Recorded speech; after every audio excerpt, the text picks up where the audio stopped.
بسم اللہ الرحمن الرحیم۔ السلام علیکم۔ پرام اختلاف رائے کے ساتھ میں افتخار کاظمی اور امریکی صدر نے پاکستان پر بڑا ملبہ ڈال دیا ہے۔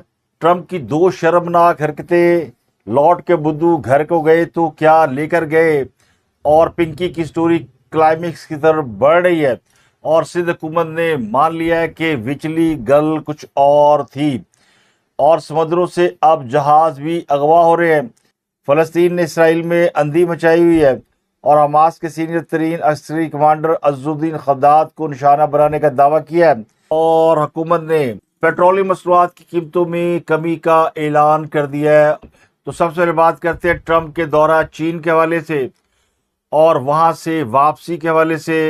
ایکچولی ٹرمپ نے پاکستان پر جو ملبہ ڈالا ہے وہ ملبہ نہیں ہے، پاکستان کو کریڈٹ دیا ہے کہ اس نے ایران کے خلاف جنگ پاکستان کے کہنے پر روکی، اور اس لیے روکی کہ وہ حافظ صاحب اور شہباز شریف کی بات ٹال نہیں سکتا، کیونکہ دونوں گریٹ لوگ ہیں، اور کوئی اس غلط فہمی میں نہ رہے کہ جنگ کسی اور ملک نے رکوائی ہے، کیونکہ ابھی تک کئی ملک اس جنگ کے روکے جانے کا کریڈٹ لے رہے ہیں، اور کئی ملکوں نے ثالثی کا کریڈٹ بھی لینا شروع کر دیا ہے اور پاکستان کو اس کھیل سے آؤٹ کر دیا۔ تو امریکہ اور ایران دونوں نے اس بات کو ایک مرتبہ پھر انڈوز کیا ہے کہ پاکستان اس کا ایک بہت بڑا فریق ہے، اس کا حصہ ہے، اور پاکستان کے کہنے پر ہی جنگ روکی گئی تھی۔ تو اس نے سب کو ڈسکریڈٹ کر دیا ہے۔ اگر کسی کا خیال یہ کہ چین یا کسی اور ملک نے جنگ رکوانے میں کوئی اہم کردار ادا کیا ہے، یا ٹرمپ نے اس لیے سیز فائر ایکسٹینڈ کیا کہ وہ چین جانا چاہ رہا تھا اور چین کو ناراض نہیں کرنا چاہ رہا تھا، تو ایسی کوئی بات نہیں ہے۔ حافظ جی ہیں اور شہباز شریف ہے۔ کچھ لوگوں نے یہ بھی دعویٰ کیا ہے کہ پاکستان کے علاوہ کوئی اور ملک بھی ثالثی کو لیڈ کر رہا ہے، سعودی عرب کا نام لیا جا رہا ہے، مگر ایران نے اس کو بھی کلیئر کر دیا ہے۔ وہ کہہ رہے ہیں کہ ہمارے امریکہ سے رابطے چل رہے ہیں اور پاکستان کے ذریعے چل رہے ہیں، اور پاکستان ہی ثالثی کرا رہا ہے، اور یہ ثالثی کا معاملہ ناکام نہیں ہوا۔ ایران کے جو وزیر خارجہ ہے عباس عراقچی انڈیا میں موجود تھے، وہاں انہوں نے پریس کانفرنس کی، اس میں انہوں نے واضح طور پر بتایا کہ ایران نے ایک تو آپ نے ہرمز بند نہیں کی، وہ امریکہ نے بند کی ہوئی ہے۔ ایران نے جو بند کی ہے وہ دشمنوں کے لیے بند کی ہے، امریکہ نے سب کے لیے بند کر دی ہے۔ اور دوسرا انہوں نے کہا کہ اس وقت جو امریکہ کے ساتھ ایران کے مسائل ہے اس میں سب سے بڑا مسئلہ اعتماد کا ہے، یعنی ایران کو امریکہ پر اعتماد نہیں رہا۔ تو پاکستان نے دو اور بڑے کام کیے ہیں۔ ایک تو LNG کا جہاز قطر سے پاکستان پہنچ گیا ہے، کراچی پورٹ پر لگ گیا ہے، اور دوسرا پاکستان نے امریکہ کے قبضے میں موجود 20 ایرانیوں کو رہا کرا لیا ہے، اور ایک غیر ملکی جہاز پر پاکستانی عملہ بھی موجود تھا۔ 11 پاکستانی تھے جن کو امریکہ نے حراست میں لے لیا تھا، تو پاکستان نے اس کو بھی رہا کرا لیا ہے۔ تو کچھ تو ہے جس کی وجہ سے امریکی صدر پاکستان کا مرید بن بیٹھا ہے۔ تو یہ تو ہو گئی تعریف۔ تو اب آتے ہیں ٹرمپ کی دو شرمناک حرکتوں کی جانب جو اس نے چین کے دورے پر کی ہیں۔ ایک تو ٹرمپ نے چینی صدر کی پرسنل نوٹ بک کھول کر دیکھی، دونوں کھانے کی میز پر بیٹھے تھے، تو صدر شی چند لمحوں کے لیے اٹھ کر دائیں بائیں ہوئے، تو ٹرمپ نے ان کی نوٹ بک کھولی، تو ظاہر ہے وہاں پر انگلش کی بجائے چائنیز زبان میں لکھا ہوا تھا۔ تو اگر شہباز شریف ہوتے تو شاید چائنیز بولتے تو ہے، پڑھ بھی لیتے، لیکن امریکی صدر کے پلے کچھ نہیں پڑا۔ یہ ایسی شرمناک حرکت انہوں نے کوئی چھپا کے نہیں کی بلکہ کھل کے کی۔ دنیا دیکھ رہی تھی، کیمرے موجود تھے، اور امریکی صدر شی کی ڈائری کو چیک کر رہا تھا۔ تو اسے کہتے ہیں کوئی شرم ہوتی ہے، کوئی حیا ہوتی ہے۔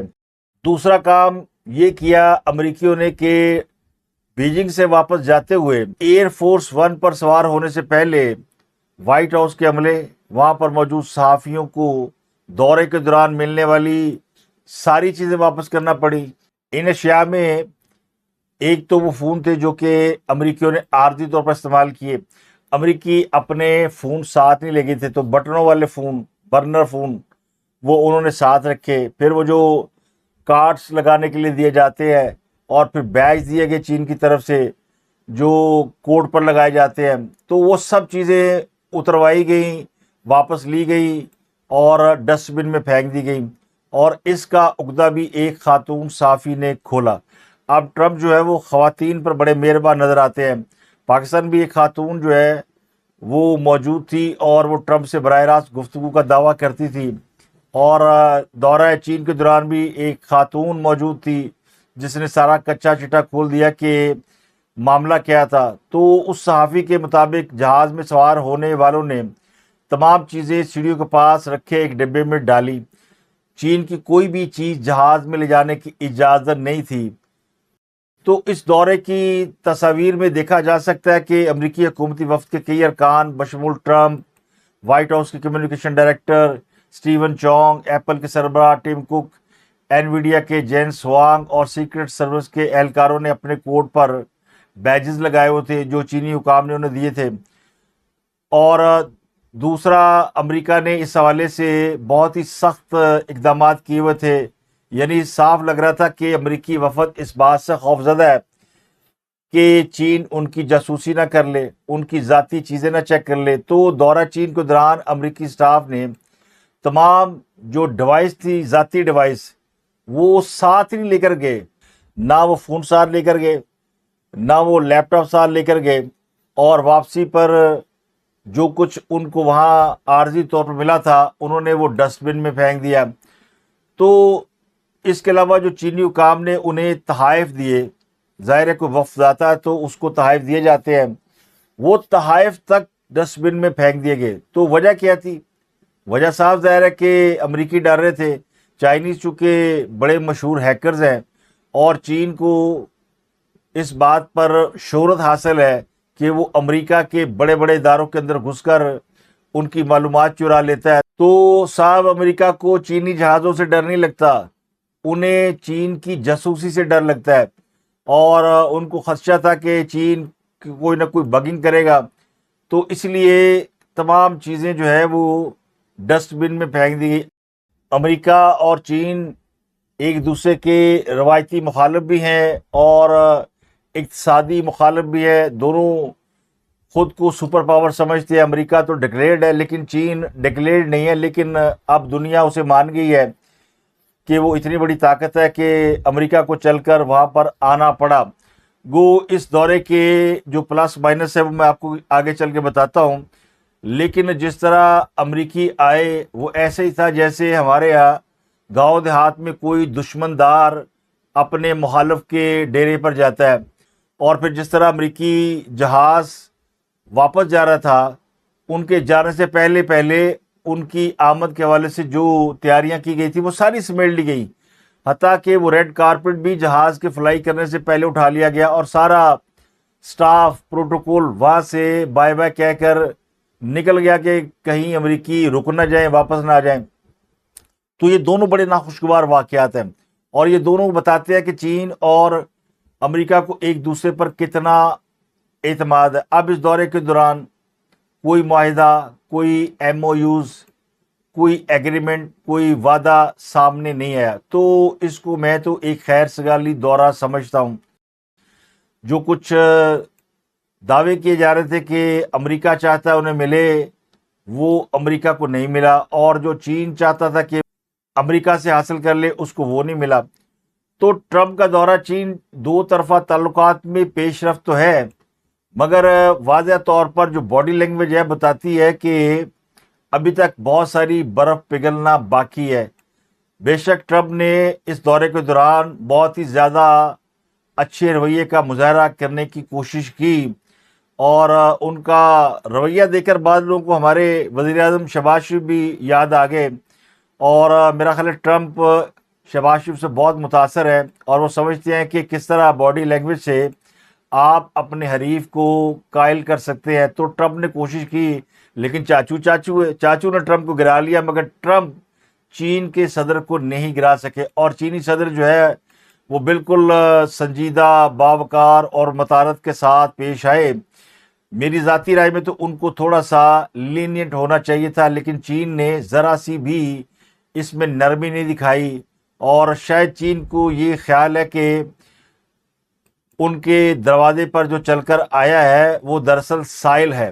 لیکن میرا گمان یہ ہے کہ ٹرمپ نے اس دورے میں بہت کچھ گین کر لیا، اور یہ آنے والا وقت بتائے گا کہ چین کی کون سی ایک ایسی بڑی گیم تھی جو اس نے فی الحال ڈیفیوز کر دی ہے. گو چین طاقت ہے, اس سے انکار نہیں ہے, اور چین امریکہ کا مقابلہ کرنے کی پوری طاقت رکھتا ہے, اور یہ دونوں ملک اگر مل جاتے ہیں تو پھر جو پاور گیم ہے وہ میں نے آپ کو پچھلے پروگرام میں بتائی ہے کہ وہ کیا ہوگی. تو یہ بھی ایک آپ اس کی بنیاد سمجھ سکتے ہیں. یعنی جو پاور گیم ہے, جو بدلتا ہوا عالمی توازن ہے, وہ بتا رہا ہے کہ ایشیا کی طرف رخ ہے. لیکن آپ نے ہرمز سے اطلاعات کچھ اچھی نہیں ہے. کل خلیج عمان میں بھارتی جہاز ڈوب گیا تھا. حاجی علی نامی جہاز کو ڈرون سے نشانہ بنایا گیا. اب فجیرہ سے ایک سیکورٹی شپ اغوا کر لیا گیا. تو آپ نے ہرمز میں کشیدگی کے بعد اب ایک نئی ڈرامائی صورتحال سامنے آ رہی ہے. دو بڑے جہاز تھے جن میں سے ایک ڈوب گیا. دوسرے کے بارے میں اطلاعات یہ ہے کہ وہ ایرانی پانیوں کی طرف لے جایا جا رہا ہے. بی بی سی نے اور باقی جو انٹرنیشنل خبرساز ایجنسی ہے انہوں نے بتایا کہ یہ جمعرات کے روز واقعہ پیش آیا جب متحدہ عرب امارات کے ساحل یعنی فجیرہ کے قریب ایک جہاز لنگر انداز تھا, اور یہ سیکورٹی شپ تھا. اس کو نامعلوم افراد نے اغوا کر لیا اور اس کو لے کر وہ ایران کی طرف چلے گئے ہیں. حالانکہ ایران نے اس حوالے سے نہ کوئی دعویٰ کیا ہے نہ اس کی کوئی تصدیق ہوئی ہے. لیکن بی بی سی نے برطانوی میری time risk management company weighing guard کے حوالے سے بتایا کہ یہ ہنڈورس کا پرچم بردار جہاز ہے جس کا نام ہوئی چوان ہے. تو اب جہازوں کو اغوا کرنا, جہازوں کو مارنا, یہ یقینی طور پر آپ نے ہرمز میں بڑی کشیدگی کی طرف اشارہ کرتا ہے. اب ان پراسرار واقعات کے پیچھے کون ہے؟ کیا ایران یہ کر رہا ہے؟ ایران اس حوالے سے مکمل طور پر انکار کرتا ہے. کوئی اور گروہ بھی اس کی ذمہ داری قبول نہیں کر رہا. تو یہ معاملہ ایک معمہ بن گیا ہے کہ کون سا ملک ایسا ہے اس خطے میں جو یہ سب کچھ کر رہا ہے, اور کیا یہ اسی طرح کے واقعات ہیں جس طرح کے واقعات میں عرب ملکوں پر حملے ہو رہے تھے اور ایران اس کو ڈینائی کر رہا تھا. تو اب بھی کچھ طاقتیں ایسی ہیں جو اس قسم کی حرکات کر کے اس خطے میں آگ کو بھڑکانا چاہتی ہیں. تو یہ صورتحال بڑی خطرناک ہے. دوسری طرف پاکستان کا بھی ایک جہاز صومالی بحری قزاقوں نے اغوا کیا ہوا ہے. اس کو بھی اب تقریباً 1 مہینہ ہونے آیا ہے, 26 روز گزر چکے ہیں, اور اب وہاں سے اطلاعات یہ آ رہی ہے کہ حالات بڑے خراب ہیں. ایک انجینئر نے میسج کیا ہے کاشف عمر نے اور کہا ہے کہ یہاں پر کھانا پینا بھی ختم ہو گیا, 24 گھنٹے میں ایک وقت ابلے ہوئے چاول دیے جا رہے ہیں. پاکستانی انجینئرس میں 10 پاکستانی افراد جو ہے وہ صومالی قزاقوں کے قبضے میں ہیں. تو پاکستان حکومت اس معاملے میں سرتوڑ کوشش کر رہی ہے, لیکن ابھی تک اس میں کوئی بڑی کامیابی نہیں ملی. لیکن پاکستان کو ایک کامیابی مل گئی کہ اس نے امریکہ کے قبضے میں اپنے 11 جو ملاح تھے ان کو بازیاب کرا لیا, اور ساتھ ہی 20 ایرانیوں کو بھی رہا کرا لیا. اس کے علاوہ بڑی خبر ہے کہ سونے کی عالمی قیمت میں کمی ہو گئی ہے, اور عالمی منڈی میں سونا $155 کم ہو کر $4,545 پر آؤنس ہو گیا ہے. اور پاکستان میں بھی اس تناسب سے کمی ہوئی ہے. فی تولہ سونے کی قیمت $15,500 کم ہو کر $4,76,862 ہو گئی ہے, اور 10 گرام سونے کی قیمت میں $13,289 کمی ہوئی ہے, اور یہ $4,08,832 کا ہو گیا ہے. اور تھا جس کا انتظار وہ شاہکار آ گیا, اور حکومت نے پاکستان کے عوام پر مہربانی کرتے ہوئے پیٹرولیم مصنوعات کی قیمتوں میں کمی کا اعلان کر دیا ہے, اور حاتم طائی کی قبر پر ماری ہے سیدھی لات. پیٹرول قیمت میں فی لیٹر ₹5 کمی ہوئی ہے, جس کے بعد پیٹرول کی نئی قیمت $409.78 فی لیٹر ہو گئی ہے, اور ڈیزل کی قیمت میں بھی ₹5 فی لیٹر کمی کی گئی ہے, اور ڈیزل کی نئی قیمت ہے $409.58. تو 50 روپے بڑھا کر حکومت نے بہت ساری آوازیں بلند ہونے کے بعد, احتجاج کے بعد, عوام کی چیخیں سننے کے بعد ان کے زخموں پر مرہم رکھنے کے لیے ₹5 کا ریلیف دیا ہے. تو پاکستانی خوش ہو جو کہ تمہاری بد دعائیں رنگ لے آئی ہیں اور انڈیا کی پیٹرول مہنگا ہو گیا. پہلی دفعہ بھارت میں پیٹرول قیمت میں ₹3 اضافہ کر دیا, تو وہاں پر لوگوں نے آسمان سر پہ اٹھا لیا. یہ پہلی دفعہ ہوا ہے, اور پاکستانیوں کی دعائیں رنگ لے آئی ہے. یہ پاکستانی کی زبان اتنی اچھی ہے کہ بھارتیوں پر بھی آفر ٹوٹ پڑی، تو 3 روپے وہاں پر اضافہ ہوا ہے، جس کا مطلب یہ کہ اب عالمی منڈی میں تیل واقعی اوپر چلا گیا ہے اور انڈیا کو بھی اضافہ کرنا پڑ گیا ہے۔ لیکن پاکستان میں چونکہ عوام نے حکومت کی ایسی بینڈ بجائی ہے کہ حکومت کو اس بار جرت نہیں ہوئی کہ وہ قیمت بڑھا سکے، تو قیمت کم کر کے تھوڑا سا ذرا ہمارے زخموں پر مرہم رکھنے کی کوشش کی گئی ہے۔ اور دوسرا مرہم پنجاب حکومت نے رکھا ہے اور ایک بڑی پابندی اٹھا لی ہے۔ یہ آپ کو پتہ ہے جب سے پاکستان کے اندر کفایت شہری مہم شروع ہوئی ہے تو بازار 8 بجے بند کر دیے جاتے ہیں۔ پاکستان جہاں پر لوگ عموماً شام کو خریداری کے لیے نکلتے ہیں، وہاں پر بازاروں کا بند ہو جانا، اور ان ایام میں جب عید سر پر ہے تو لوگ بڑی مشکل کا شکار ہو رہے تھے، مہنگے کرائے ہیں، آمدنی ہے نہیں۔ تو اب مریم نواز صاحبہ کی جانب سے یہ اعلان کیا گیا ہے کہ 1 جون تک پنجاب کے بازار اب اس پابندی سے مستثنا ہوں گے۔ شاپنگ کریں کھل کے، مارکیٹیں کھلی، بازار کھلے، مالز کھلے، ہر چیز آپ کو کھلی ملے گی، لیکن یہ صرف 1 جون تک ہوگا، یعنی چند دنوں کے لیے کیا گیا، اور غالباً یہ 15 دن بنتے ہیں، 2 ہفتوں کے لیے پابندی اٹھائی گئی ہے، اور اس کی بڑی وجہ عید ہے، لوگوں نے شاپنگ کرنی ہے۔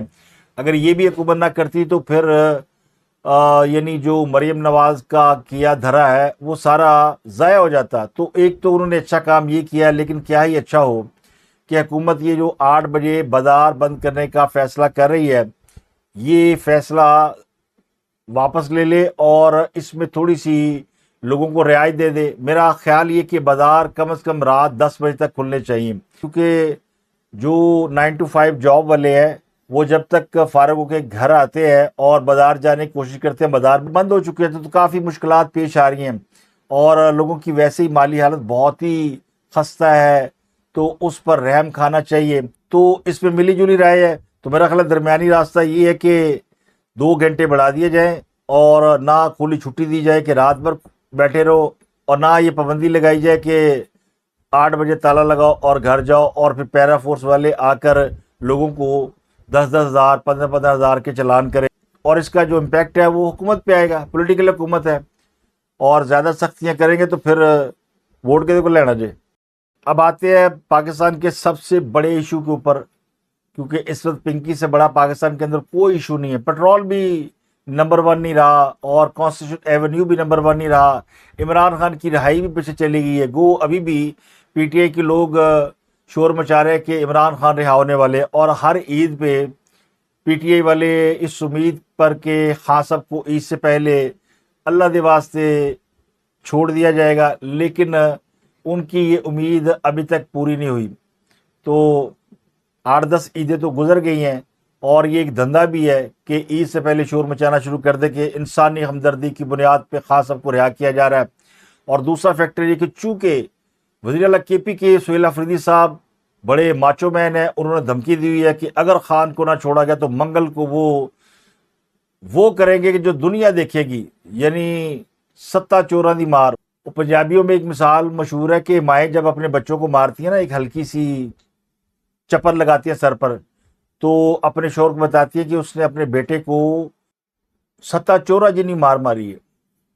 تو اسی طرح پی ٹی آئی والے بیانیہ بنا رہے ہیں کہ منگل کو تباہی پھیر دیں گے۔ وہ نعیم پنجوتھا نے بھی کہا ہے منگل کو جو ہوگا وہ آپ کو پتہ ہی نہیں کیا ہوگا۔ اچھا، ان کو خود بھی نہیں پتا منگل کو کیا ہوگا۔ منگل کو منگل ہوگا، اور پھر بدھ آ جائے گا اور ان کے پلے کچھ نہیں ہوگا، کیونکہ آگے عید کی چھٹیاں ہیں۔ تو یہ آخری ٹرائی وہ کر رہے ہیں کہ عمران خان رہا ہو جائیں۔ تو عمران خان جو ہے فی الحال جیل کے اندر موجود ہے اور خیر خیریت سے ہے۔ تحریک انصاف والے منگل کو لاؤ اور لشکر لے کر اڈیالہ پہ حملہ کریں تو عمران خان کو رہا کرا سکتے ہیں، ورنہ عدالتوں میں تو عمران خان کی رہائی کی کوئی صورت نظر نہیں آتی۔ اور اب تو عدالتوں نے کہنا شروع کر دیا ہے، یعنی تحریک انصاف والے ایک طرف عمران خان کی رہائی کی بات کرتے ہیں، اور دوسری طرف عمران خان کی رہائی کے لیے عملی طور پر وہ کچھ بھی نہیں کرتے۔ اسلام آباد ہائی کورٹ نے باقاعدہ عمران خان اور خوشبو بی کے وکلاء کو القادر ٹرسٹ کیس میں سزا کے خلاف مرکزی اپیلوں پر دلائل دینے کے لیے آخری موقع دیتے ہوئے ہدایت کی ہے کہ 20 مئی کو دلائل دیں، اور ٹال مٹول کا کوئی حربہ استعمال نہ کرے۔ اس سے پہلے وہ وقت لے چکے ہیں، جی آج نہیں تاریخ دے دیو، پھر دے دیو، تو چیف جسٹس سرفراز ڈوگر اور جسٹس محمد آصف پر مشتمل بینچ نے آرڈر لکھ دیا کہ جو وکیل ہے بیرسٹر سلیمان صفدر، یہ انتہائی کمزور وجوہات کی بنیاد پر التوا مانگتا ہے، اور ایک بار پھر اس نے التوا مانگ لیا ہے، تو کیس کی حساسیت کو ہم مد نظر رکھتے ہوئے آخری بار انہیں التوا دے رہے ہیں، ورنہ 20 مئی کو جب کیس لگے گا اور یہ اگر اس پر دلائل نہیں دیں گے تو پھر آپ سمجھ رہے ہیں کہ کیا ہوگا۔ ہاں صاحب کی یہ اپیل خارج ہوگی تو پھر وہ اپیل کہاں کریں گے، اور جہاں اپیل کریں گے وہاں سے ان کو پہلے ہی کوئی داد رسی کی امید نہیں ہے، تو خان صاحب کی یہ عید بھی جیل کے اندر ہی گزرے گی، باقی امید پہ دنیا قائم ہے۔ تو اس ملک میں عمران خان سے لوگوں کو خطرہ نہیں ہے۔ اس ملک میں جو سب سے بڑا اور خطرناک مجرم ہے وہ پنکی بن گئی ہے، انمول اور پنکی، اور 2 صوبے اس پہ جھگڑ رہے ہیں۔ جیسے تھانے حدود کے معاملے میں جھگڑتے ہیں کہ یہ میری حدود ہے، دوسرا تھانہ کہتا ہے میری حدود ہے، کبھی یہ بھی ہوتا ہے کہ کوئی تھانہ مانتا ہی نہیں کہ اس کی حدود ہے۔ سندھ پولیس کہہ رہی ہے کہ انہوں نے پکڑا ہے، اور پنجاب کے صحافی یہ بتا رہے ہیں کہ اس کو پنجاب سے پکڑا گیا ہے۔ لیکن سندھ حکومت نے اس بات کا اعتراف تو کر لیا کہ بات ان کے گھروں اور بچوں تک پہنچ گئی ہے، ان کی نسلیں برباد ہو گئی ہیں، اور وہ کہہ رہے ہیں کہ ہم چاہتے ہیں کہ چیزیں ٹھیک ہوں، اور اس کیس کو وہ رول ماڈل بنائیں گے۔ یہ ہیں وزیر داخلہ ضیاء الحسن نجار، جنہوں نے اس بات کو مانا ہے کہ اصل بات کیا ہے۔ پنکی پنجاب اور اسلام آباد میں آپریٹ کر رہی تھی۔ دوسرے وزیر ہیں شرجیل میمن صاحب، وہ کہتے ہیں ہمارے پاس طویل فہرست ہے، مختلف شعبہ جات سے تعلق رکھنے والے لوگوں کے نام ہیں، لیکن ہم بتائیں گے نہیں، اور یہ 800 نام ہے، 869 نام ہے، ویسے 804 بڑا مشہور تھا، اب یہ فگر بھی بڑا مشہور ہو جانا ہے۔ پنکی کے گاہکوں کے نام سندھ حکومت کے پاس موجود ہے، اور سندھ حکومت ایک ریکویسٹ کر رہی ہے کہ اس میں شامل جو نام ہے ان کے نام نہ لیں، طویل فہرست موجود ہے، اور انہوں نے بتانے سے انکار کر دیا، یعنی سبحان اللہ، یہ بتا دیا کہ مختلف شعبہ جات سے تعلق رکھنے والے لوگوں کے نام ہیں، لیکن انہوں نے مانا ہے کہ یہ سب کچھ فریال تالپور کے کہنے پر ہوا ہے۔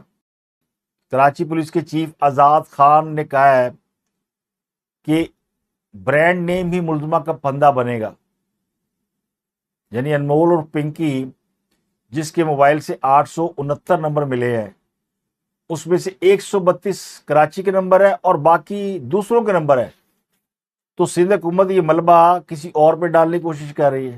پولیس والوں نے جو پریس کانفرنس کی، پہلے میں آپ کو وہ بتاتا ہوں، پھر اس کا میں آپ کو نتیجہ بتاتا ہوں۔ پولیس نے پنکی کے پرانے گھر میں ریڈ کی اور وہاں سے بھی منشیات برآمد کر لی، یعنی سبحان اللہ، جو گھر وہ چھوڑ گئی اس میں وہ رہتی نہیں ہے، اس میں کوئی اور رہتا ہے، انہوں نے وہاں سے بھی منشیات برآمد کر لی، اور پھر اب انہوں نے اس کو انٹرنیشنل نیٹ ورک بنا دیا کہ یہ منشیات باہر سے آتی ہیں۔ ملزمہ کی جانب سے 3 کروڑ کی ٹرانزیکشن کی گئی ہیں، تو ہم تو سمجھے تھے یہ اربوں خربوں کا کھیل ہے، کیونکہ 2 کروڑ تو وہ جیب میں ڈال کے گھومتی تھی، 7 کروڑ سے کسی پولیس افسر کو رشوت دی، اور کراچی پولیس نے اس پہ 3 کروڑ کی ٹرانزیکشن ڈالی، اور نیٹ ورک پنجاب سے لے کے افریقہ تک گھما دیا ہے۔ یعنی اب سندھ پولیس نے انٹرنیشنل نیٹ ورک پکڑ لیا ہے، اور ملا کیا؟ فلیٹ سے 1.5 کلو کوکین اور 7 کلو گرام مختلف کیمیکل اور ایک پسٹل پکڑا تھا۔ پھر انہوں نے دعویٰ کیا کہ منشیات کی شپمنٹ لاہور میں آتی تھی، لاہور میں بنتی تھی، اور مختلف کیمیکل ملا کر مختلف طریقوں سے کراچی لا کر رائڈر کے ذریعے منتقل کی جاتی تھی۔ تو ماشاءاللہ، یعنی سندھ میں یا کراچی میں منشیات نہ بنتی ہے، نہ کوئی وہاں پہ لاتا ہے، نہ لانے کی جرت ہے۔ یہ تو پنجاب میں سارا کاروبار ہوتا ہے، اور پھر بڑی مشکل سے لوگ اس طرح سرحد پار کر کے کراچی پہنچتے جیسے میکسیکن سرحد پار کر کے امریکہ جاتے ہیں۔ اور جب ان سے پوچھا گیا وہ جو ویڈیو بنائی آپ نے گرفتاری کی، تو انہوں نے کہا وہ غلطی ہو گئی، وہ ویڈیو نہیں جاری کرنی چاہیے تھی۔ بھائی ویڈیو بنائی کیوں؟ کون سی ایسی ویڈیو ہے جو کسی منشیات فروش کی گرفتاری کے لیے ٹیم جائے اور بناتی ہے؟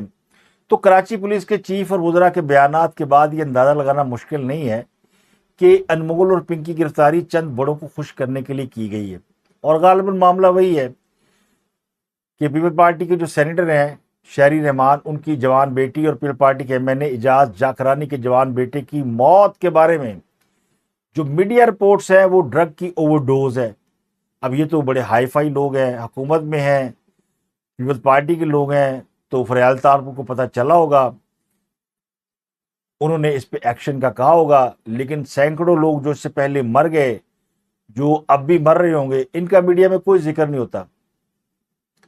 تو پارٹی لیول پر فیصلہ کیا گیا ہے کہ کارروائی کی جائے۔ فریال تارپور صاحب نے کہا ہوگا، چونکہ ان کیسز میں اس خاتون کا نام آ چکا تھا، وہ ایک پیپسی کا ڈھکن جتنا اس نے ایک میڈل بنایا ہوا تھا، وہ کہیں ڈال دیتی تھی کہ یہ میرا برانڈ نیم ہے۔ تو اس معاملے کا اہم پہلو یہ کہ جب پولیس پہ ذمہ داری پڑتی ہے نا کہ بندہ آپ پھڑو، تو پھر وہ شکار ڈھونڈتے ہیں۔ تو اس کا ریکارڈ موجود تھا، اس کو ٹریس کیا گیا، یہ کراچی میں نہیں تھی، پنجاب میں موجود تھی۔ تو پنجاب پولیس نے مہربانی کی کہ اس کو گرفتار کرا دیا، سندھ سے پولیس آئی، وہ لاہور سے گرفتار کر کے لے گئی۔ تو یہ کل کہانی ہے۔ باقی اس کے ارد گرد بنے جانے والی ایک داستان ہے، اس داستان میں آپ روز اضافہ کر سکتے ہیں۔ اس میں کوئی شک نہیں کہ یہ خاتون ڈرگس کا کاروبار کرتی ہے، کئی مقدمات میں انوالو ہے، لیکن اب اس کو نشان عبرت اس لیے بنایا جا رہا ہے کہ ایک تو ان کے اپنے سینے میں ٹھنڈ پڑے، جن کے بچے مر گئے ہیں۔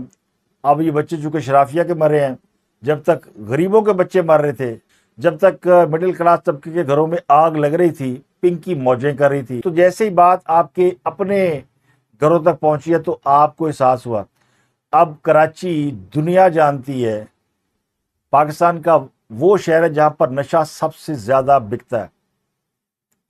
میں تو چونکہ کراچی کا باشندہ ہوں، رہا ہوں، کام کیا ہے، تو میں اس بات کو بخوبی جانتا ہوں کراچی میں نشہ کتنا بکتا ہے۔ اور زیادہ نشہ کیوں بکتا ہے؟ کیونکہ یہاں پر لوگ خوشحال ہیں، نشے کو خرید سکتے ہیں، تو یہ نشے کی ایک اچھی مارکیٹ ہے۔ یہاں پہ جو پولیس والے بھی پنجاب سے جاتے ہیں یا کوئی اور اداروں کے لوگ بھی جاتے ہیں، تو فرمائش کر کے ڈیوٹیاں لگائی جاتی ہیں، کیونکہ کراچی میں پیسہ بڑا ہے۔ کراچی پورٹ ہے، اور جہاں پورٹ ہوتا ہے وہاں بڑا کاروبار ہوتا ہے، وہاں غیر قانونی دھندے بہت ہوتے ہیں۔ جیسے بامبے آپ کے سامنے ہے، جو ممبئی بن گیا ہے، کراچی ڈرگز ڈیلر کی بھی اور کرمنلز کی بھی مارکیٹ ہے۔ اب کون سا ایسا ڈرگ ڈیلر ہے جس کو پولیس نے، پاکستانی پولیس کی بات کر رہا ہوں، گرفتار کرتے ہوئے وہ اپنے ساتھ کیمرے لے کر گئی؟ یا تو وہ لوگ جو کہ منشیات کے ملزم نہیں تھے اور جنہوں نے خود گرفتاری دی، انوائٹ کر کے دی، بعد میں وہ پھڑکا دیے گئے، ان کی کبھی ویڈیو نہیں بنی۔ اور پھر اس گھر میں منشیات بھی پڑی ہوں، اسلحہ بھی پڑا ہو، اور وہ ویلکم بھی کر رہی ہو، تو یہ ساری جھوٹی کہانیاں ہیں۔ مقصد اس کے دو ہی تھے، ایک تیر سے دو شکار کیے گئے، اہم ایشوز دبا دیے گئے، سندھ سرکار بھی خوش ہو گئی، اور یہ پنکی سے بڑا جرم ہے۔ یعنی عوام کو ایک فینٹیسی سٹوری کے ذریعے گمراہ کیا جا رہا ہے۔ سندھ سرکار کو تو بڑے فائدے ہو گئے۔